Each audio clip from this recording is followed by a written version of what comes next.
ಅಹವಾಲನ್ನು ಕೊಟ್ಟಿದ್ದಾರೆ. ಅಹವಾಲನ್ನು ತೊಗೊಂಡಿದ್ದೀನಿ. ಮಾನ್ಯ ಆಯುಕ್ತರ ಅಧ್ಯಕ್ಷತೆಯಲ್ಲಿ ಇದ್ರ ಬಗ್ಗೆ ಇದರ ಸಂಬಂಧ ಒಂದು ಸಭೆಯನ್ನು ಮಾಡೋಣ ಅಂತ ಆಯುಕ್ತರು ಹೇಳಿದ್ದಾರೆ.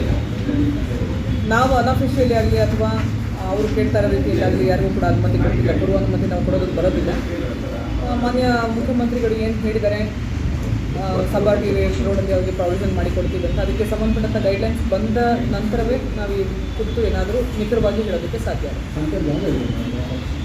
ಸಂತೆಯಲ್ಲಿ ಕುತ್ಕೊಂಡು ವ್ಯಾಪಾರ ಮಾಡಲಿ ಅನ್ನೋ ಉದ್ದೇಶದಿಂದಲೇ ಎಲ್ಲ ಒತ್ತಡದ ಮಧ್ಯೆಯೂ ನಾವು ಸಂತೆ ಜಾಗವನ್ನು ಕ್ಲೀನ್ ಮಾಡಿಸಿಕೊಟ್ವಿ. ಅವರು ಯಾರು ಕೂಡ ಏನು ಅವರು ಜೀವನಾಧಾರ ವ್ಯಾಪಾರ ಬಿಟ್ಟು ಅವರು ನೊಂದ್ಕೊಳ್ಳೋದು ಬೇಡ ಅನ್ನೋ ಒಂದೇ ಉದ್ದೇಶದಿಂದ ಅವರಿಗೆ ಇನ್ನೂ ಕೂಡ ಅದು ಸ್ವಚ್ಛ ಮಾಡಿಸಿದ್ದು ಸಾಕಾಗಲಿಲ್ಲಂತೆ. ಇನ್ನೂ ಕೂಡ ಅಲ್ಲಿ ಏನು ಬೇಸಿಕ್ ಫೆಸಿಲಿಟೀಸ್ ಕೊಟ್ಟಿದ್ದಾರೆ ಅದು ಸಾಕಾಗ್ತಿಲ್ಲ ಅಂತ ಹೇಳ್ತಾ ಇದ್ದಾರೆ. ಏನಾಗುತ್ತೆ ಅದು ಫೆಸಿಲಿಟೀಸ್ ಕೊಡೋಕ್ಕೆ ಹೇಳಿದ್ದೀವಿ. ಈಗ ಟಾಯ್ಲೆಟ್ ಇದೆ, ಸಂತೆ ಸ್ವಚ್ಛವಾಗಿದೆ.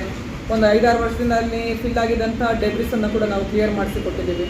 ವೆಹಿಕಲ್ ಒಳಗಡೆ ಹೋಗೋದಕ್ಕೆ ಹೊರಗಡೆ ಬರೋದಕ್ಕೆ ಅಲ್ಲಿದ್ದಂಥ ಒತ್ತುವರಿಯನ್ನು ತೆರವು ಕಾರ್ಯಾಚರಣೆ ಮಾಡಿ ವೆಹಿಕಲ್ ಹಿಂದೆ ಹೋಗಿ ಪಾರ್ಕಿಂಗ್ ಮಾಡೋದಕ್ಕೆ ಅದಕ್ಕೆ ಜಾಗವನ್ನು ಕೂಡ ತೋರಿಸಿಕೊಟ್ಟಿದ್ದೀವಿ. ಈಗ ಮನ್ಸು ಮಾಡಿದ್ರೆ ಡೆಫಿನೆಟ್ಲಿ ಸಂತೆ ಒಳಗಡೆ ಅವರು ಮಾರ್ಕೆಟಿಂಗ್ ಮಾಡ್ಕೊಳ್ಬೋದು. ಇಟ್ಸ್ ಅ ಮಾರ್ಕೆಟ್ ಪ್ಲೇಸು, ಅಲ್ಲಿ ಮಾಡ್ಬೋದು. ಯಾರೋ ಹೇಳಿದ ಮಾತು ಕೇಳಿ ಮಾಡೋದಕ್ಕಾಗೋದಿಲ್ಲ. ಅದಕ್ಕೆ ಆಥರೈಸ್ಡ್ ಆಗಿ ಆಯುಕ್ತರ ಅಥವಾ GBA ಕಡೆಯಿಂದ ಏನು ಗೈಡ್ಲೈನ್ಸ್ ಬರುತ್ತೆ ಆ ಪ್ರಕಾರ ಮಾಡಬೇಕಾಗುತ್ತೆ. ಇಲ್ಲಿ ಯಾರೋ ಅಲ್ಲಿ ಅವರ ವೈಯಕ್ತಿಕ ಹಿತಾಸಕ್ತಿ ದೃಷ್ಟಿಯಿಂದ ಅಲ್ಲಿ ಏನೋ ಒಂದು ಹೇಳೋದು, ಮಿಸ್ಲೀಡ್ ಮಾಡುವಂಥದ್ದು, ಅದನ್ನು ಮಿಸ್ಲೀಡ್ ಆಗೋಕ್ಕೂ ಜನ ಹೋಗಬಾರ್ದು.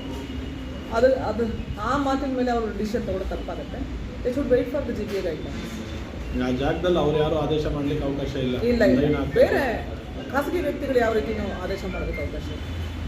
ಸುಪ್ರೀಂ ಕೋರ್ಟ್ ಆದೇಶದ ಪ್ರಕಾರ ಫುಟ್ಪಾತ್ ಕ್ಲಿಯರ್ ಮಾಡ್ತಾ ಇದ್ದಾರೆ ಮತ್ತು ಸಾರ್ವಜನಿಕವಾಗಿ ಕೂಡ ಹೆಚ್ಚು ಪ್ರಶಂಸೆ ಕೂಡ ಸಿಗ್ತಾ ಇದೆ. ಇದಕ್ಕೆ ಬೆಂಗಳೂರು ಕ್ಲೀನ್ ಆಗಿರಬೇಕು, ನಮ್ಮ ಬೆಂಗಳೂರು ಸ್ವಚ್ಛವಾಗಿರಬೇಕು ಅಂತ ಎಲ್ಲರೂ ಆಸೆ ಪಡ್ತಾ ಇದ್ದಾರೆ. ಬೆಂಗಳೂರಿನಲ್ಲಿ ವಾಸ ಮಾಡುವಂಥ ಪ್ರತಿಯೊಬ್ಬರು ಆಸೆ ಪಡ್ತಾ ಇದ್ದಾರೆ. ಆದರೆ ಕೆಲವೊಬ್ಬರಿಗೆ ಅನಾನುಕೂಲ ಏನಾಗ್ತಿದೆ, ಅದಕ್ಕೆ ಪರ್ಯಾಯ ವ್ಯವಸ್ಥೆ ಮಾಡ್ತೀವಿ ಅಂತ ಕೂಡ ಸರ್ಕಾರದಿಂದ ಬಂದಿದೆ.